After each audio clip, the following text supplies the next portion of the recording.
All right, everyone, the time is now 6:30, so we will begin our special meeting, the May 7th, 2019. I'll start with the pledge. Flag of the United States of America and to the republic for which it stands, one nation, under God, indivisible, with liberty and justice for all.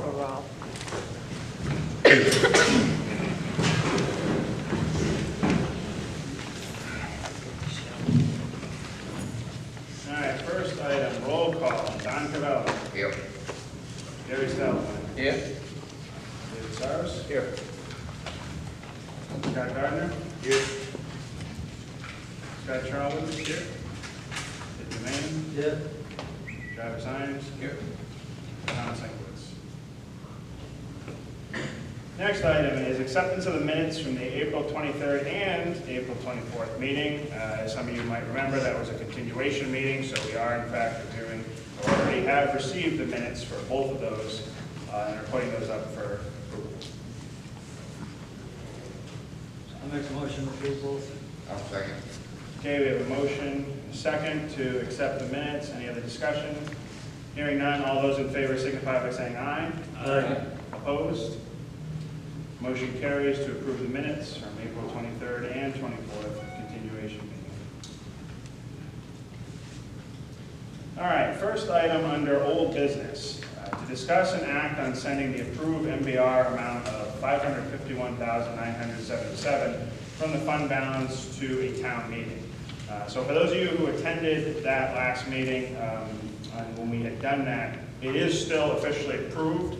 We have done that as we've discussed since then. The one detail that we left out is in that motion when we officially approved it, we did not note that it was getting sent next to the town meeting.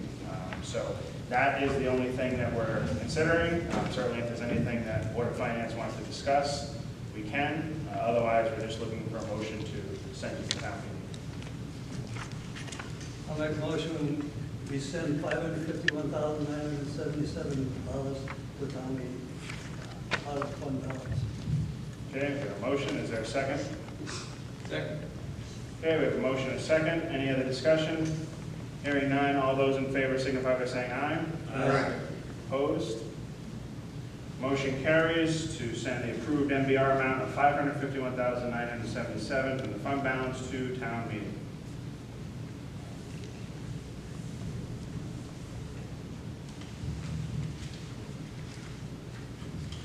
All right, next item under new business, updates regarding the separation agreement recently adopted by the Board of Selectmen.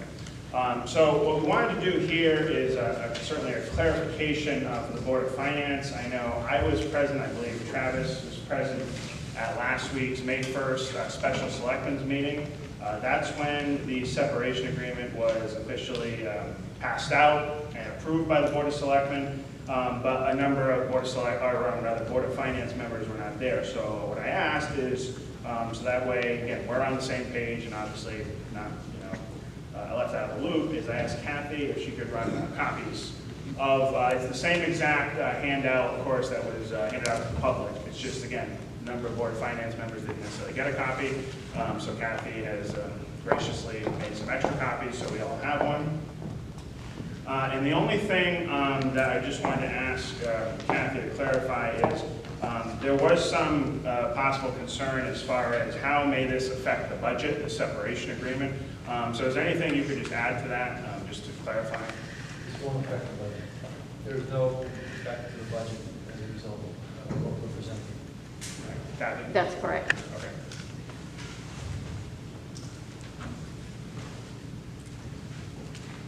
So when you say there's no effect to the budget, how can that be when we have to make a payout?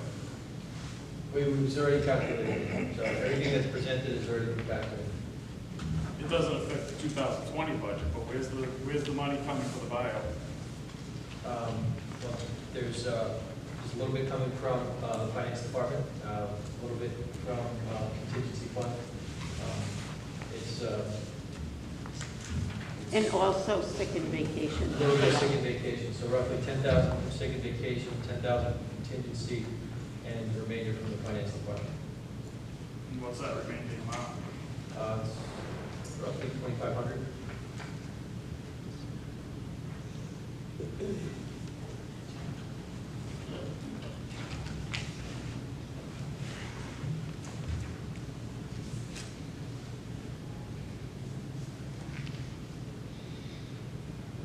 can you say those numbers again? Because in the agreement, it's $36,885. Right, you asked for this fiscal year, not next fiscal year, so this will carry over into next fiscal year. So what will be paid out of this budget will be 10,000 sick and vacation, 10,000 contingency, and roughly 2,500 out of the finance department. Okay. So then that's gonna leave roughly $14,000. So how does that not affect this coming budget then? Well, it's already been factored in. You're talking about next fiscal year, FY '20? Yep.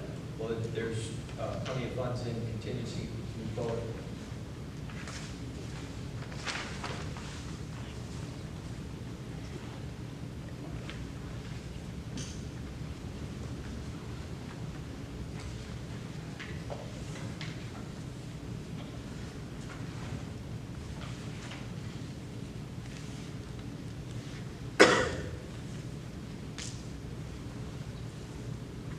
Any other discussion or questions from the Board of Finance members? Has that already started? The payments have already started?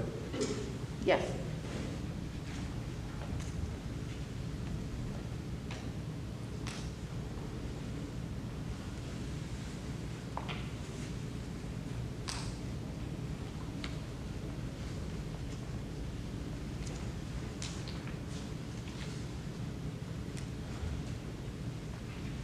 Any other discussion?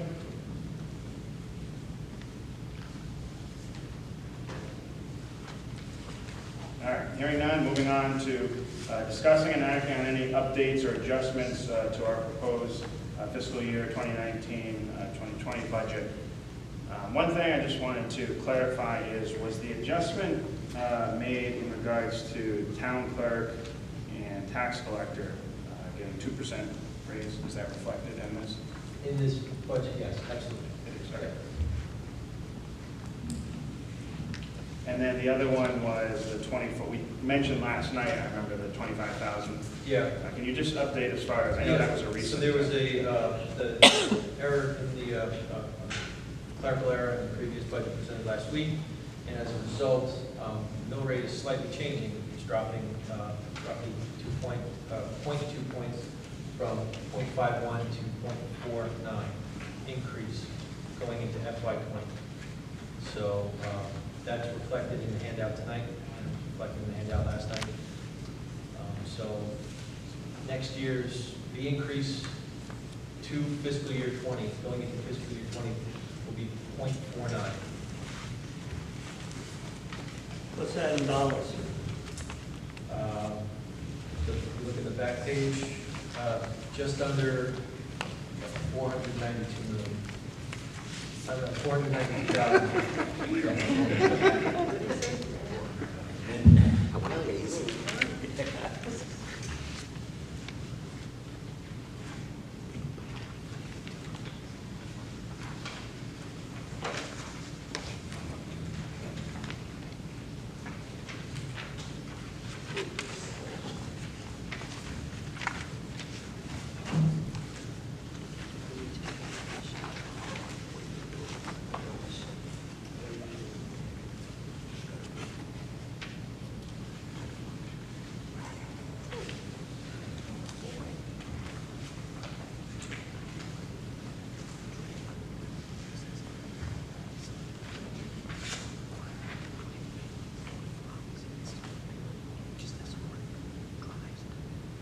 So I have a question, maybe I'm missing it.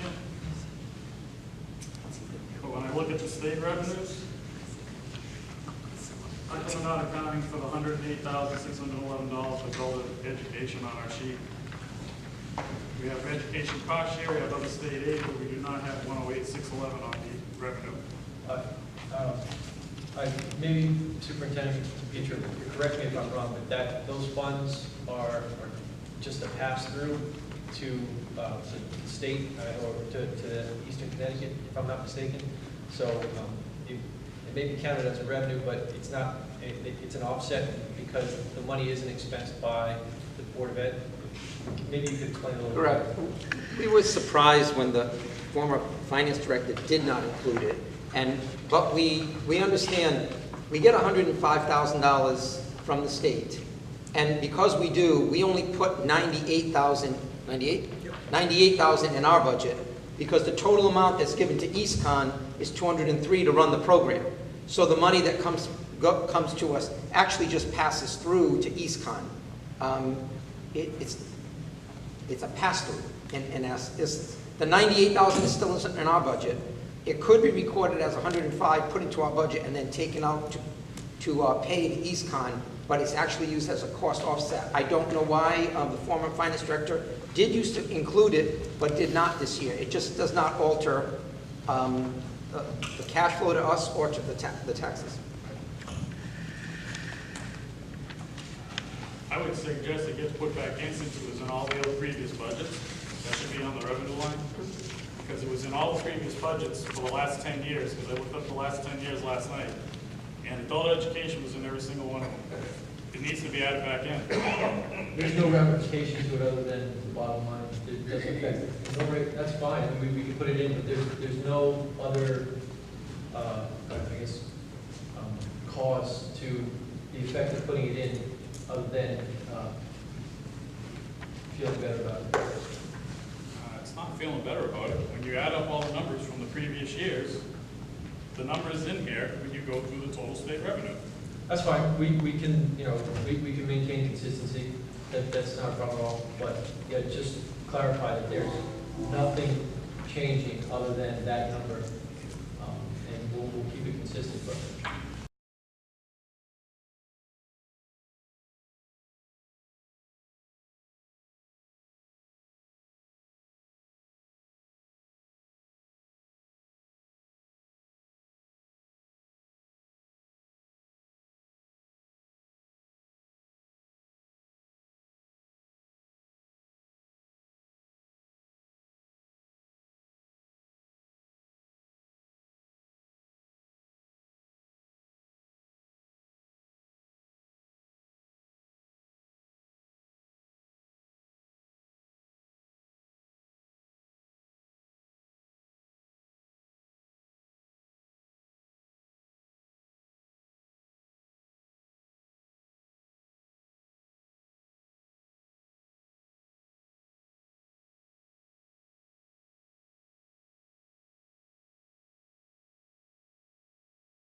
But go ahead. Yes, yes. I welcome that you added in. I just want to, again, offer you, you're welcome to do that. If you add the 105,000 in as a revenue, you have to write it as an expense. It would be an expenditure. That raises the MBR for us. That isn't to your advantage to raise the MBR, because if the money ever went away, it's still a requirement of the appropriation. When we get E-rate monies, about $40,000, we lower our contribution, our expense side, and so it is a cost offset. If you just redefine it as a cost offset, you would not, just like you do with the special ed excess, you would not be adding it. So if you want it on, and I support what Mr. Chow was asking for, I think you should qualify it though as an offset, not as a revenue, or you'll be raising our appropriation. I hope the board doesn't get mad at me. It's just you shouldn't be raising an appropriation for an MBR for that reason. Personally, I don't think it should be added in. Leave it the way it is. Bookkeeping changes.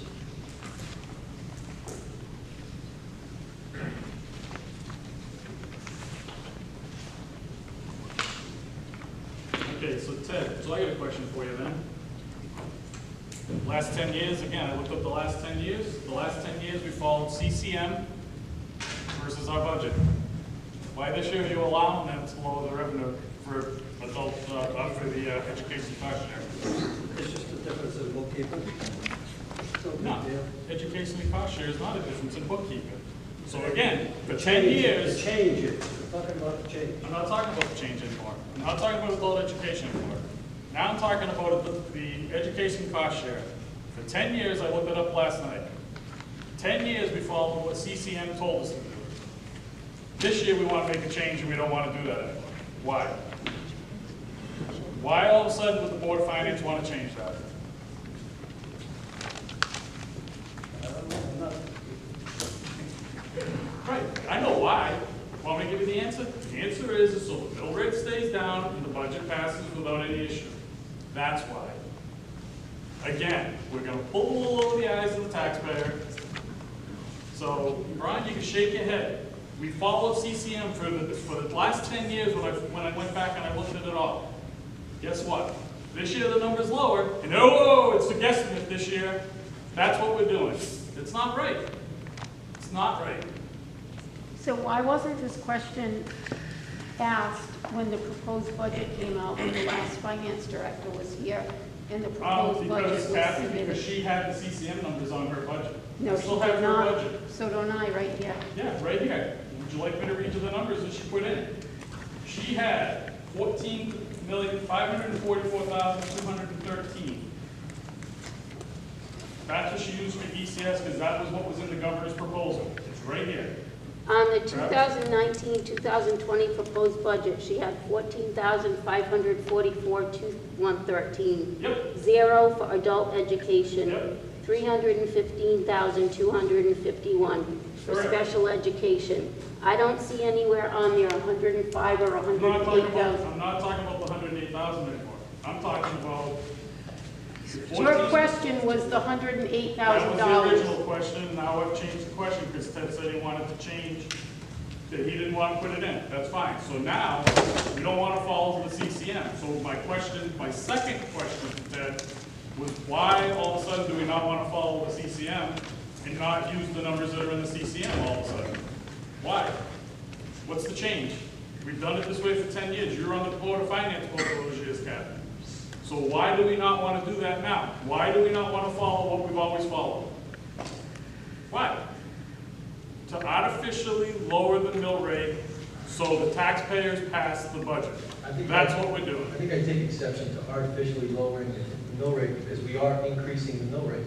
I think we just don't want it increased by 2 points. If that's what you're advocating, I think you should just state that. It's not But that. we're increasing the mill rate by 0.49 points, which is not an easy thing to put on the taxpayer. We don't want to increase taxes, but we realize we have to because we have to operate with a budget that will provide services. I don't know why we would advocate on behalf of increasing it more than the 0.49 than we already are. Because you're not giving anybody the choice on how they want their money spent. Because voters have a choice. I don't know what that means. I think everybody here speaks, everybody had a voice last night to say what they wanted about the budget. I don't exactly understand what you mean. All I'm asking is you're changing the policy all of a sudden. We want to change the policies. Why are we changing? Somebody answer me why are we changing what we're doing? Everything's in compliance and I'm everybody, not saying it's out of compliance. then I don't know where the problem is. Again, I'll state it again. For 9 straight years, we used the CCM numbers versus our budgets. This year, because the number is that much lower, we decided to ignore the CCM number and put in last year's number. That's pretty plain and simple. So all I'm looking for is I want somebody to explain to me from either the Board of Finance members who've been around in the past or Kathy who was on the Board of Finance before. Why this year do we decide to make a change on the 10th year? Why? That's all I'm looking for is a simple answer. If somebody, Ron, you won't have that answer. Because You've there's been no here for 4 problem with months. it. There's no problem with it. The only person who has a problem with it seems to be your problem with the consistency. There's nothing out of compliance with that. I'm not saying it's out of compliance. Then there should be no problem. Okay, so let's just throw numbers out. We followed the CCM for all the other numbers in the budget, Ron. We have We rules followed LoCIP, we lowered the LoCIP number, and all the other numbers matched. So it was okay to lower the LoCIP, but we don't want to lower anything else. I don't know. If you wanted to do that, then why don't you just leave the LoCIP at 142,931? Bump it up to 20,000, so the mill rate would go even lower. Let's do that. I don't know if there's, Yeah, Is there's no there anything I can explanation. say All about I'm it? asking for is for an explanation on why all of a sudden we changed things. I don't know if there's anything I can say that adequately suffice your It's gonna go over in compliance. I really just don't know what you want. I'm just asking the question on why, but nobody will give me the answer why we would do it. And we're in compliance is not the answer. Well, if we're doing something against the rules, then I can understand your outrage, but I don't, other than that, we're working within everything that we're allowed to do, so I don't see any problem. So we pull numbers out of the air, okay? That's what you're doing. Maybe we got a new financial director. Scott, Things change. Scott, the problem, and I understand what you're saying, you feel that there's not clear numbers for the public, but ultimately what's going to happen is, with these lower numbers or higher numbers, depending on revenue or expenditures, what's going to happen, if you raise the mill rate and people pass it, we may collect tax dollars, and we're going to put a burden on the taxpayers themselves. At this point, if we have wrong numbers, what's going to happen is we're going to be short on the budget. The taxpayers are not going to pay more money. The town itself and the school itself are going to have to cut, and nobody in the taxpaying community is going to have any hardship with that. By putting the higher ECS number, if they come out with $114,000 less, the taxes aren't going to be raised after that fact. You're right. They're going to have to cut. Right. We passed a budget, and so the people that are running their budget, Kathy or Mr. Petra, they're going to have to run their budget within those numbers, or now with a less budget, with less money. So again, Right, the so they're gonna make cuts after taxpayers, the the taxpayers aren't burdened any more than they were before. It's the running of the town will be burdened.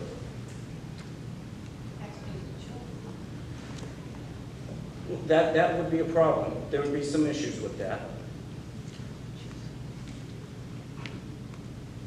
Just asking a question. Nobody has an answer. I'm not sure if there's an answer that'll make you happy.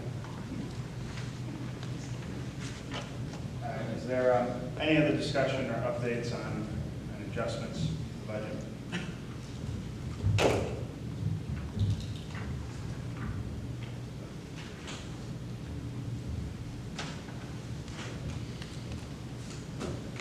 All right, so hearing no other updates, the last item on the agenda before going to citizen participation is to discuss and set proposed fiscal year 2019-2020 budget for May 20th, 2019 referendum.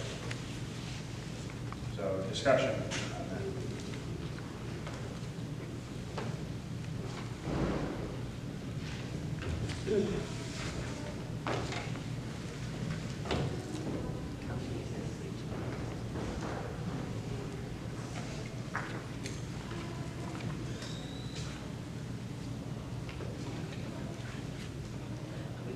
Any comments, discussion?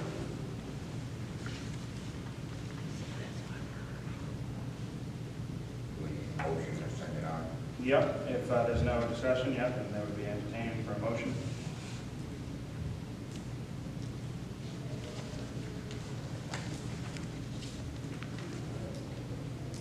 I make that motion.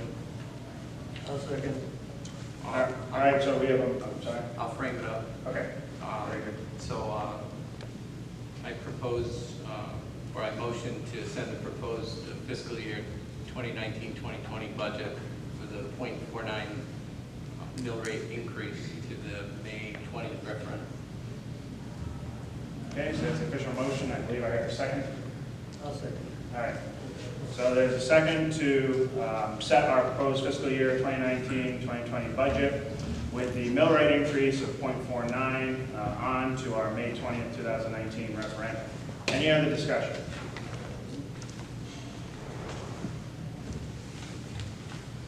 Any other discussion? No? Hearing none, all those in favor signify by saying aye. Aye. Aye. Opposed? Nope. Abstentions? Motion carries.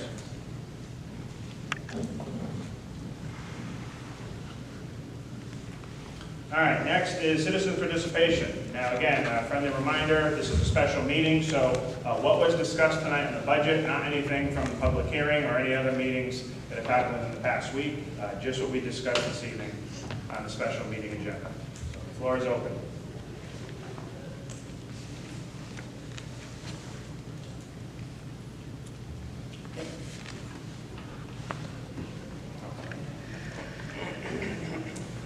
Sue Hall, Musa. I moved to Central Village.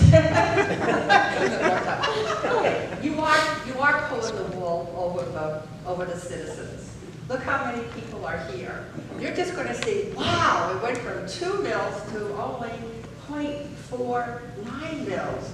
Wow, they are so fiscal responsible. You know, we're going to vote them in again. Where did you get most of your money from? You took money out of the general fund. You took money out of the reserve fund. Teachers retired. So then, you know, you saved a lot of money that way by only having to pay them, maybe the new teachers coming in $45,000, $50,000 instead of $75,000, $80,000. Where did you really make your cuts? There's computers being bought out of, if I understand right, the general fund. Police cars may be out of the general fund. But you never went to a second stage of making other cuts. I didn't hear the superintendent come up with his contingency plan. And if it doesn't, if I understand right, if it doesn't pass, then we're going to take the money out of the reserve fund, so that nobody will have any taxes at all. So everyone who's running for election will win, because we're fiscally responsible. Please tell me where I'm wrong. What am I saying that's not correct? Where I were, think on page 2 and 3 is a list of cuts that we made from what was originally proposed. you know, how, right, Well, how we about have on the town side, okay, without taking any money out of the general fund to buy, you know, to buy things earlier. What was it? Did you cut 100,000 from the general fund? I mean, on the town side? How much did the education budget really cut that didn't come out of the general fund or the reserve fund or the rainy day fund? You've got all kinds of funds. You know, how much really? We have a minimum budget requirement that has, we have a minimum budget requirement mandated by the state because of the funds that they provide us. We don't use those funds the way they dictate, we get fined. So Just forget about that for now. Well, What that's about, like, what did you really cut? That's The fine. teachers didn't get laid off, the paras didn't get laid off. So The if- new positions if in you look town at are page 2 and part-time. 3, it will show you line item where we cut. Well, it'd So be nice I'm to not- see what the total, I didn't bring my calculator, to add up everything, to see We really did that for you. true cuts were made. I don't know how much Paper. more explaining we can do. We told you what it was, we showed you what we cut. Right. We showed you Well, what what's we the saved. bottom line? Not using money from the general fund or the reserve fund. Because the computers are, for the town are supposed to be, the 82,000 is supposed to be coming out So of. the general fund General is the fund. budget. That's where the money that we pay, all our expenses, that's where it comes from, is the general fund. That's what the general fund is. So just like in your personal budget, I would hope that everybody has a general fund and has a savings, so when you need something, you take it out. It's the same thing with the town, and correct me if I'm wrong, but the general fund is where we pay all our bills from. So at this moment in time, how much money is still in the reserve fund so we do not fall below the Moody's rating that we have worked so hard for the last 12 years? So How far away are we from it? the fund balance is roughly $14 million with 8 million, I'm sorry, 7 million in unrestricted, 6 in restricted, roughly. So 14 million is our fund balance, which is a very, very healthy fund balance for a town our size, with the size of our budget. So we have a 45 As of million. today, with everything that you're, as of today, that's what it is. Even after taking the money out of the reserve fund to cover, Well, we haven't taken any money out yet, not until next fiscal year. what about the other fund, What other fund? the general fund? You want to know how much money we have operating, and how much cash operating we have right now? Roughly 20 million. Okay. So what's going to happen next year when there are not all these teachers that are retiring and you can't save money in the education budget that way because you're only paying them 45 to 50,000 instead of 75 to 80,000? I mean, what's going to happen? I'm trying to say, you've got to think ahead. What happens when the state comes in with another number and says, we're going to give you 2 million less coming up? That's our future. Our future in the state of Connecticut from now on is less money every year for everything. And you're the people that have to think about it. It's not going to get any better. And if people can't pay their taxes, you're not going to get the 97 point something or 98 point tax return taxes you think you're getting and going to keep getting. It's just my comment. Thank you. Naomi?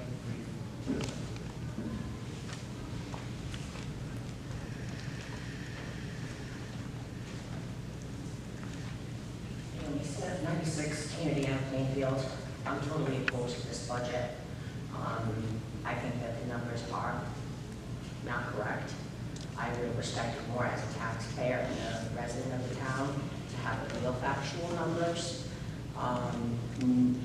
One of the things that I just found outrageous was to say, well, we're going to pull from the fund, you're going to get PCS funding, but it's not being paid by the taxpayers. I received 2 private messages today alone from residents who couldn't attend the meeting last night who said, we pay state taxes, we pay federal taxes, that's still our tax money. And I understand you have a savings account and you pull from a savings account to pay your bills. But my question is, how are we putting the money back? What are we replacing it with? We can't year after year keep depleting that money with no idea of how we're going to replenish it. Because eventually that Moody's bond rating is going to drop. If our school needs a new HVAC system, how are we going to pay for that? How do we get a loan if our credit's in the toilet? And I agree with Ms. Wall. The residents of this town worked hard for that fund account so that we have security and stability. It's not just play money. It's not just money irresponsibly we should be taking out to lavish every department with a wish list. We can't do that. So I'm no. Thank you. I would just like to comment on that. Each of our departments work on a very limited budget, and for you to say that they're getting lavished because they need computers, our computers are antiquated, and it's pretty sad that some of our departments don't even have computers, and they can't even connect to our accounting systems, that everything is done manually. So our budgets are not lavish. The departments don't have more than they need. We pretty much go strictly by what each department needs. I would also add that we do toe the line between what you would consider rating the fund balance and maintaining an appropriate level of funding to sustain such operations. There's no fiscal irresponsibility here, and we're well aware of what we're spending. To suggest otherwise would be false. Can I respond to that? Yes. How long are you employed for the town of Plainfield? Are you going to be here for more than a year? Are you going to be here next year and our budget season if something goes wrong? Well, I hope to. But obviously, we don't know that 100%. I will make one comment in regards to as far as the fund balance goes. I agree, certainly on the points that were just raised, that we can't keep depleting the fund balance. And one of my plans after budget season is, I'm not sure what meeting it's going to be, but on one of our regular meetings, we are going to have a very in-depth discussion on the fund balance policy as we have in the past, but a more productive conversation on what are we going to do to replenish it, as opposed to just thinking that it's always going to exist there at that amount that we can just keep going to. But again, I don't consider us to be necessarily reckless with the fund balance. I mean, there's some things that we haven't had a choice. We're put in a position where we've had to go to it, and I'm not one to certainly want to recommend, let's just go to the fund balance, keep going. But we do need to think about ways to replenish it. I know that I've talked to Kathy about this, and I've talked around since you started here about we need to start brainstorming, thinking of some ideas. And so it is my intent to bring that to a board finance meeting to have more of a discussion. Kathy and I have shared with you that we have a vision for revenue generating proposals, and we hope to lay them out over the next couple months. So there are ideas brewing. To propose them right now while in the middle of the budget season would be foolish on our part. So just know that we do have ideas that we'd like to make Plainfield create more revenue and possibly make it a place to be, for people to move, work, and visit. That's how you generate revenue, by getting more people into the town. So that's our focus. And one other thing I wanted to mention, as far as fund balance, depletion of the fund balance, I can't remember what I lost it, but maybe if it comes to me, I'll address it after the meeting. Okay, this is great.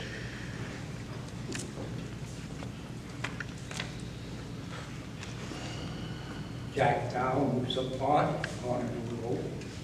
You've been here, what, 3 weeks? Roughly. You've made 2 mistakes. You come over here, corrected, I believe you said it was a typo. I looked it up. That's just a nice word for saying I made a mistake. That's all it is. So you made a mistake. First 3 weeks you worked for a company. Just do it. I don't know, there was a typo. Oh, it was a typo. Like that. You didn't use a calculator, huh? Calculators don't make typos. Jack, I do want to ask you, you have a question somewhere in the future that's Yeah, budget? I'm going right with the first selectman in a second. Okay. Okay? She said all departments work on a tight budget. Yet she's given us department $197,000 truck that they don't need. I went and looked. I went and talked with the people on the town hall that don't work here no more. Sounds like disappointment. And I mean, she wouldn't mention their names again. Well, I'm sure Ted won't. But I'll tell you what, there's nothing wrong with our trucks.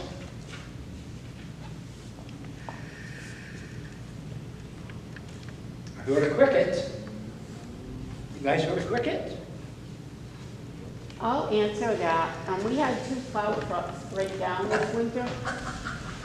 You know what, Jack, there is nothing that I'm gonna say that is gonna appease you for an answer. I wouldn't be approving a plow truck if we did not need one, and if the highway department didn't need one. If they told me, Kathy, we didn't need a plow truck, then that plow truck would not be on there. But when our men are out and their trucks are breaking down in the winter, that's a safety issue, not just for them, but for our residents. And I happen to care about our residents. So Jack, just so we don't get off topic here, I know that you made your point and we did get an answer in regards to the plow truck. Why did you not interrupt anybody else but me? Because of the way you're conducting yourself right now. No, they brought up Nobody the else is subject. acting like this. So that's why Nobody else is as loud as I am, and I apologize for that. That's the way I am. Okay, well, You know, I can stand that far away from the light so you can't do it like that, if that's all right with you. But she ain't working on a tight budget. Got, what, $8 million in the fund account?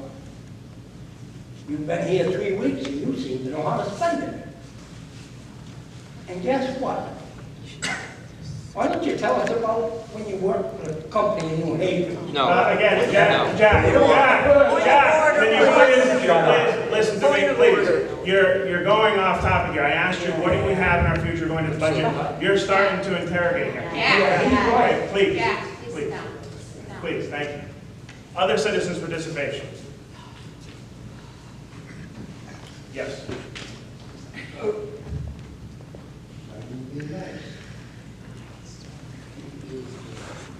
Hi, Laura Stagomos. I just had a quick question. Why do the town employees get raises if they don't have performance reviews yearly? They've never been done. That's for their union contract. Yeah, but once you put that into the union contract when you negotiated that they would have performance reviews in order to get a raise? And I have negotiated 2 union contracts, and if you recall at the last meeting, I said I am starting to work on evaluation. Right. So that's what it is. So what about, I mean, I understand, I think the ones that get elected should have possibly get a raise, but I don't think they should be getting raises if they don't have performance reviews. I mean, any other job is that way. Thank you.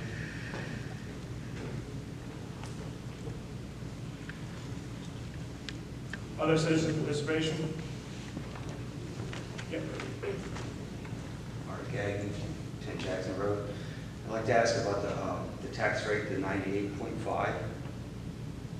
Yes, yeah. Proposed. Yeah, It collection rate. was what, before 97? Correct. What is the difference in dollar? The dollar, That because you're projecting that we create, yeah, tax dollars coming in it's, by that 1.5? it was roughly $400,000 difference, $470,000 difference.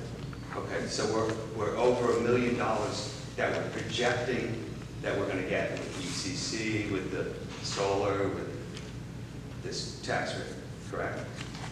So if we don't get all that $1 million, where's that coming from? I know Mr. DePietro said he's going to come up with 600,000, but do I trust that? He hasn't brought forth a plan for it. Well, that's tomorrow.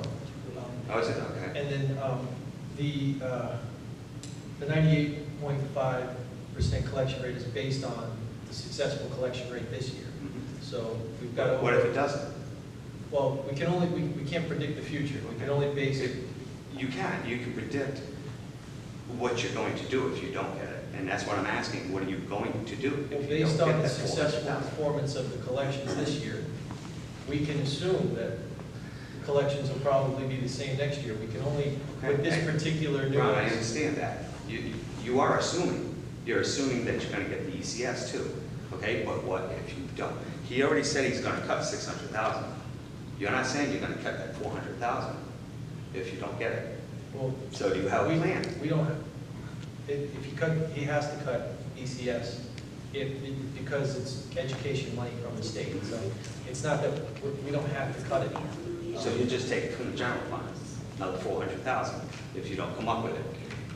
If I decide I'm not paying my taxes next year, So this one isn't, that one isn't What because you're it's too asking for high. is a contingency plan if we don't collect. That's what I'm asking, if you have one. We do. Sure. Um, That's a lot of money. 400,000 is a lot. Yeah, that's, That would raise our mill rate.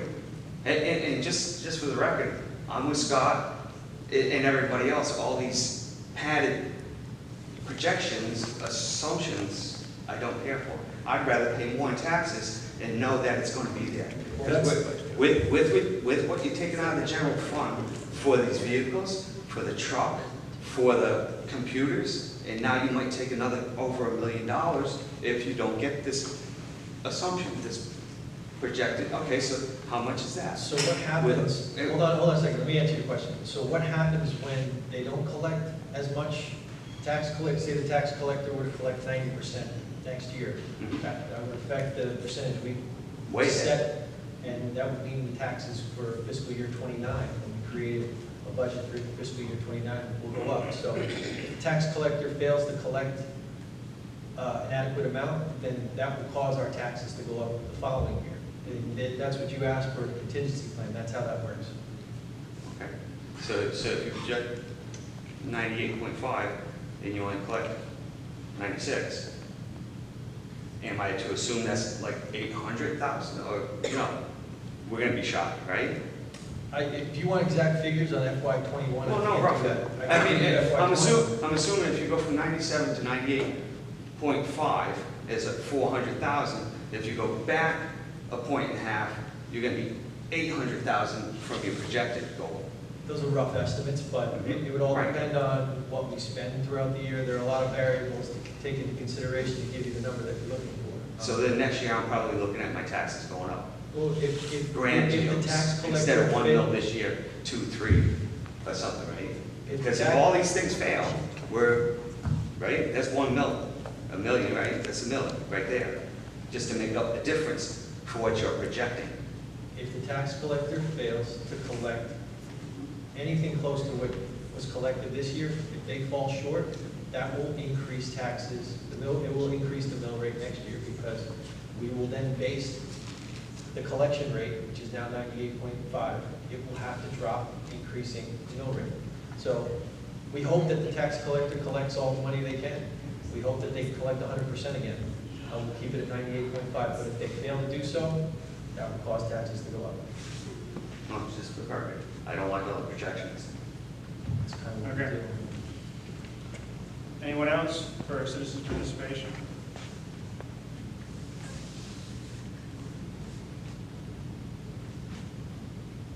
No? Okay. In that case, I would entertain a motion to adjourn. I'm over here. Okay, we have a motion to adjourn. Is there a second? Second. Okay, all those in favor, signify by saying aye. Opposed? We are adjourned.